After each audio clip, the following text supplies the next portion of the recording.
Everyone, welcome to my YouTube channel learn with Kanika. आज हम करेंगे इंग्लिश का प्रैक्टिस सेट 3। तो इससे पहले हम 2 सेट कंप्लीट कर चुके हैं। तो जिन्होंने वो वीडियो नहीं देखी है तो आप ज़रूर देख सकते हैं। ये आपके super TET, UP TET, C TET तीनों के लिए ही बहुत ही यूज़फुल रहने वाला है, क्योंकि ग्रामर से रिलेटेड है। इससे पहले हमने आर्टिकल्स कर लिए, नाउन, प्रोनाउन, एडजेक्टिव, ये चारों कंप्लीट कर लिए हैं। तो आज की क्लास में हम करेंगे एडवर्ब और वर्ब के क्वेश्चंस। तो दोनों के ही 20-20 क्वेश्चंस होंगे, जिससे कि इन दोनों टॉपिक्स आपको अच्छे से क्लियर हो जाएंगे। तो अगर आपको वीडियो अच्छी लगे तो इसे लाइक एंड शेयर ज़रूर कीजिएगा। साथ ही अगर चैनल पर नए हैं तो चैनल को सब्सक्राइब करना ना भूलें, और साथ ही बेल आइकन प्रेस कर लें ताकि आपको वीडियो का नोटिफिकेशन मिल जाए और आपकी कोई भी वीडियो मिस ना हो पाए। क्वेश्चन फर्स्ट है, a word that qualifies a verb, an adjective, another adverb और अ प्रीपोजिशन इज कॉल्ड। तो ऐसे वर्ड को क्या कहते हैं, इसमें बताना है कि जो किसी वर्ब, एडजेक्टिव या फिर कोई और एडवर्ब या प्रीपोजिशन इसको क्वालिफाई करता है, मतलब उसकी विशेषता बताता है, तो हम उस वर्ड को क्या कहेंगे, एडवर्ब। तो आंसर हो जाएगा ऑप्शन डी, ऑलवेज। सेकंड है, always is the kind of adverb. तो ऑलवेज कौन से टाइप का एडवर्ब है ये हमें बताना है। तो अलग अलग टाइप के होते हैं, जैसे टाइम, फ्रिक्वेंसी, मैनर, प्लेस। तो हमें हमेशा लगता है कि ऑलवेज जो है वो टाइम वाला है, लेकिन वो टाइम का नहीं होता। टाइम में आएंगे हमारे यस्टरडे, टुडे, टुमारो। फ्रिक्वेंसी में आता है कोई चीज़ अगर बार बार हो रही है। ऑलवेज का मतलब है हमेशा होना, तो इसीलिए वो किस में आती है, फ्रिक्वेंसी में। ऑलवेज हो, नेवर हो, तो ये दोनों हमारे हमेशा एडवर्ब ऑफ फ्रिक्वेंसी में आएंगे। तो आंसर होगा option B. Adverb of time is, अब टाइम वाला हमारा कौन सा है जो स्लोली होता है, वो होता है मैनर का, कि हम किसी काम को किस टाइप से कर रहे हैं, धीरे धीरे कर रहे हैं। देयर कैसा होगा, हमारा प्लेस से रिलेटेड। और टुडे क्या होगा, हमारा टाइम का। तो आंसर हो जाएगा ऑप्शन सी। नेक्स्ट है, विच सेंटेंस इज करेक्ट, बताना है कौन सा सेंटेंस करेक्ट है। सी सिंग ब्यूटीफुली या सॉन्ग्स, ठीक है, फर्स्ट सेंटेंस तो हमारा ये हो गया। नेक्स्ट है, she sings a song beautifully. तो हमारा इसमें कौन सा सही होगा, ऑप्शन बी ठीक होगा, क्योंकि जब भी हमें टाइम या प्लेस या हम किसी काम को किस टाइप से कर रहे हैं, मैनर, इन तीनों जब भी एडवर्ब होते हैं वो हमेशा वर्ब के बाद ही यूज़ किए जाते हैं। और यदि ऑब्जेक्ट भी दे रखा होगा तो फिर ऑब्जेक्ट के बाद आएंगे। मतलब अगर सिंग के बाद, यहाँ सॉन्ग्स होता ही नहीं ऑब्जेक्ट, तो डायरेक्ट आ जाता शी सिंग्स ब्यूटीफुली। लेकिन अगर ऑब्जेक्ट हमें गिवन है तो ऑब्जेक्ट के बाद ही हमें यूज़ करना है एडवर्ब। तो आंसर ऑप्शन बी होगा, she sings a song beautifully. Next है, in a sentence Mohan can run very fast, which word indicate the adverb. इसमें एडवर्ब क्या चीज़ है ये बताना है। तो इसमें एडवर्ब क्या होगा, वेरी। फास्ट क्यों नहीं होगा, अगर यहाँ फास्टली होता तो हमारा ये एडवर्ब होता फास्ट, जबकि हो जाएगा एडजेक्टिव, और रन है हमारी वर्ब। तो आंसर होगा option A. He was quite an intelligent boy in the above sentence, which word indicates the adverb. अब इसमें एडवर्ब हमें बताना है। एन दे रखा है, ये तो आर्टिकल है। बॉय दे रखा है, ये तो नाउन है। इंटेलिजेंट दे रखा है, ये तो एडजेक्टिव है। और क्वाइट क्या हो जाएगा हमारा, एडवर्ब। तो आंसर हो जाएगा ऑप्शन डी। नेक्स्ट है, एडवर्ब्स आर। अब एडवर्ब इनमें से कौन कौन से हैं, मच, इनफ, स्टिल या ऑल ऑफ दीज। तो ये चारों ही हमारे एडवर्ब हैं। तो आंसर होगा option D, all of these. Next है, एडवर्ब है येट। इसका यूज़ कहाँ पर होता है, तो जो येट होता है उसका यूज़ कहाँ पर होता है, उसका यूज़ हमेशा नेगेटिव सेंस में होता है। इसका मीनिंग क्या होता है हिंदी में, फिर भी। तो इसी वजह से इसका हमेशा नेगेटिव में यूज़ होता है। जैसे ये है कि उसने एग्ज़ाम में पढ़ाई नहीं की लेकिन फिर भी वो पास हो गया, तो ये नेगेटिव में आएगा। दोनों अपोजिट हो गई कि ना तो उसने पढ़ाई की और फिर भी वो पास हो गया, तो हमेशा येट जो है वो हमेशा नेगेटिव सेंस में यूज़ होगा। नेक्स्ट है, अब हमें एरर ढूंढनी होगी। फर्स्ट है, after 6 months he has understood everyone in America perfect. तो यहाँ पर आएगा after 6 months he has understood everyone in America perfectly. तो आंसर होगा ऑप्शन डी। नेक्स्ट है, he worked hardly but the failed to win the first prize. अब यहाँ पर आएगा he worked hard but the failed to win the first prize. Hardly का मतलब होता है मुश्किल से, जबकि हार्ड जो है वो एडजेक्टिव और एडवर्ब दोनों में ही यूज होता है, इसीलिए यहाँ पर ऑप्शन ए हो जाएगा हमारा गलत। नेक्स्ट है this car is enough big for 2 persons to sit comfortably. तो यहाँ पर इनफ बिग की जगह हमारा आएगा बिग इनफ, दोनों एक्सचेंज होंगे, आपस में इंटरचेंज होंगे, तो this car is big enough for 2 persons to sit comfortably. तो आंसर होगा ऑप्शन बी। नेक्स्ट है this book is much interesting and is very popular among the students. तो यहाँ पर मच की जगह आएगा वेरी, क्योंकि मच हम यूज़ करते हैं उसके लिए जिसमें कोई क्वांटिटी होती है। तो this book is very interesting and is very popular among the students, option A. Next है the team managed to score 2 goals only in the match. तो यहाँ 2 goals ओनली की जगह आएगा ओनली 2 goals। ओनली हमारा पहले आएगा क्योंकि ओनली का यूज़ हमेशा पहले होता है, तो आंसर हो जाएगा ऑप्शन सी।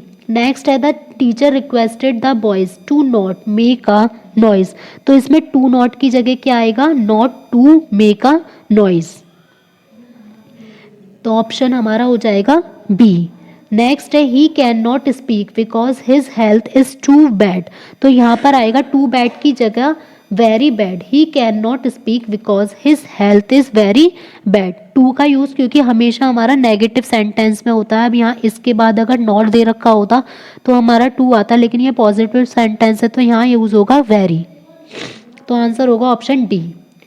नेक्स्ट है no sooner the bell rang than the student came out from the class. तो नो सूनर द बेल, इसकी जगह यहाँ पर आएगा no sooner did the bell. No sooner के साथ हमेशा वर्ब का यूज़ होता है, तो नो सूनर, और यहाँ डिड का यूज़ क्यों हुआ है, क्योंकि हमें सेकंड फॉर्म दे रखी है रैंग, और यहाँ पर भी केम सेकंड फॉर्म है, तो no sooner did the bell rang than the student came out from the class, तो ऑप्शन ए हो जाएगा हमारा।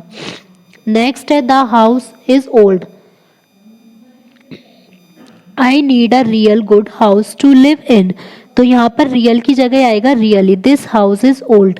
आई, यहाँ पर आई आएगा वन की जगह, I need a really good house to live in, क्योंकि यहाँ एडजेक्टिव है तो इसी वजह से यहाँ पर अब रियल गुड ये दोनों ये सेम हो जाएंगे, तो एडजेक्टिव से पहले हमें एडवर्ब लगाना है, तो यहाँ होगा really, option C. He drove the car so fastly that he meet with an accident. तो यहाँ फास्टली की जगह हमारा आएगा फास्ट, क्योंकि फास्ट अभी हमने पढ़ा था एडजेक्टिव और एडवर्ब दोनों में ही फास्ट यूज होता है, तो he drove the car so fast that he met with an accident, option B. Next है I have hardly some money to purchase a book. अभी हमने यहाँ पढ़ा था, यहाँ पर है सही है कि मुश्किल से, आई हैव हार्डली, यहाँ पर आएगा हमारा एनी मनी, क्योंकि हार्डली के साथ कभी भी सम का यूज़ नहीं होता, क्योंकि वो नेगेटिव में सेंस होता है, तो इसीलिए हमेशा उसके साथ एनी का यूज़ होता है, तो आंसर हो जाएगा ऑप्शन बी। नेक्स्ट है never I have seen such a beautiful painting. तो यहाँ पर आएगा never have I seen such a beautiful painting, क्योंकि नेवर के बाद हमेशा पहले वर्ब आती है, अगर नेवर ऐसे शुरू में दिया हो तब आएगा हमारा सब्जेक्ट, तो आंसर होगा ऑप्शन ए। नेक्स्ट है a word used for saying something about some person और थिंग। तो जो भी वर्ड हमें यूज़ करते हैं हम किसी पर्सन के बारे में कुछ कहने के लिए, तो क्या बताएंगे कि कोई कुछ कर रहा है या जो भी चीज़ होगी करने की, डूइंग की, तो हमें क्या यूज़ करना होगा वहाँ पर वर्ब, तो आंसर होगा ऑप्शन डी वर्ब। नेक्स्ट है a verb which requires an object after it is called. अब दो टाइप की वर्ब होती है, एक तो ट्रांजिटिव और एक इंट्रांजिटिव, तो हमें दोनों में देखना होगा। अब ऐसी वर्ब जिसमें ऑब्जेक्ट का यूज जरूर होता है तो उसे बोलते हैं ट्रांजिटिव वर्ब, और जिसमें ऑब्जेक्ट नहीं होता उसे बोलेंगे इंट्रांजिटिव, तो यहाँ आंसर होगा ऑप्शन ए। नेक्स्ट है, इसमें अब हमें करेक्ट सेंटेंस बताना है कि क्या होगा। He teaches to us English, he teaches us English, या फिर बोथ सेंटेंस होंगे यहाँ पर करेक्ट। तो इसमें जो है हमारा इसमें हमारा हो जाएगा बी वाला सही, ही टीचेस अस इंग्लिश, क्योंकि यहाँ पर हमें जब भी इस टाइप से होता है वर्ब के बाद हम ऑब्जेक्ट का यूज़ कर रहे हैं तो यहाँ टू लगाने की प्रोपोजिशन की कोई भी ज़रूरत नहीं होती, तो आंसर होगा ऑप्शन बी। नेक्स्ट है वर्ब टू वी आर, तो जो बी की जगह यूज़ करते हैं, जैसे कहीं कहीं हमें ब्रैकेट में बी लिख के दे देते हैं तो बी की जगह हम is, am, are, was, verbs, ये चार पांचों यूज़ करते हैं, तो आंसर होगा option D, all of these. After to we verb we use, तो आफ्टर टू बी के बाद में हम क्या यूज़ करेंगे ये बताना है, तो हमेशा फर्स्ट फॉर्म और आईएनजी यूज़ करेंगे, क्योंकि इज, एम, आर और वॉज, वर्ब तीनों में ही आईएनजी आती है, तो आंसर हो जाएगा ऑप्शन सी। नेक्स्ट है in the case of passive voice after to we verbs be use, जब भी हम एक्टिव से पैसिव में चेंज करते हैं तो हम क्या यूज़ करेंगे, वर्ब की हमेशा third form, option D. Modal verbs are, modal verbs इनमें से कौन सी हैं ये बताना, is, am, are, was, verb, will, shall, would, should, can, may या ऑल ऑफ दीज। तो मॉडल वर्ब्स जो होती हैं वो होती हैं will, shall, would, should, can, may, option C. Is, am, are और वॉज, वर्ब ये यूज होते हैं बी के लिए। With the modal verb, modal verb के साथ हम क्या यूज़ करते हैं, तो मॉडल वर्ब के साथ हमेशा हम वर्ब की फर्स्ट फॉर्म ही यूज़ करेंगे, ऑप्शन ए। नेक्स्ट है अब हमें वर्ब फिल करनी है, ऑप्शन दिए गए हैं ही, नीड, नॉट, नाउ, तो राइट आएगा, रोट आएगा या फिर रिटन आएगा, तो यहाँ पर सिंपल दिया गया है, मॉडल है ये, ही, नीड, नॉट, तो अभी हमने पढ़ा था मॉडल के साथ हम क्या यूज़ करेंगे, फर्स्ट फॉर्म, तो हमारा आंसर हो जाएगा राइट। नेक्स्ट है dash not he go there, needs, needed या नीड, अब यहाँ पर भी मॉडल है तो मॉडल वर्ब क्या आ जाएगी हमारी यहाँ पर, need, need not he go there. Next है dash he need his help, अब यहाँ पर हमें नीड इस टाइप से दिया गया है वर्ब की फॉर्म में, तो ही के साथ हम, ही जो है वो सिंगुलर है तो क्या यूज़ होगा, डज, ऑप्शन टू वाला। नेक्स्ट है ही हैज़ सम मनी, तो ही हैज़ सम मनी, तो हैज़ तो यहाँ पर हो गया हमारा वर्ब की तरह, अब यहाँ पर है मनी रखने के लिए कि उसके पास कितनी मनी है, तो हमेशा तब यूज़ करेंगे हैड, क्योंकि हैज़ दो बार यूज़ नहीं कर सकते और हैव तो आ ही नहीं सकता क्योंकि ये सिंगुलर है, तो यहाँ पर आएगा he has had some money. He is dash my book, तो उसके पास मेरी बुक है, तो ये आएगा he is having my book, क्योंकि इसके साथ आ जाएगा हमारा आईएनजी। नेक्स्ट है dare he dash his teacher, यहाँ पर हमें दे रखा है सिंगुलर तो हमारा, लेकिन यहाँ पर क्वेश्चन मार्क में है तो इसीलिए यहाँ पर आ जाएगा अपोज, अगर ये अफर्मेटिव होता तो हम लगाते अपोजिस, तो यहाँ पर आएगा dare he oppose his teacher. Next है how dare she dash him, तो यहाँ आ जाएगा इसी टाइप से ये होगा क्योंकि इंटेरोगेटिव सेंटेंस है, how dare she touch him. Next है he dash able to speak English, तो he is able to speak English.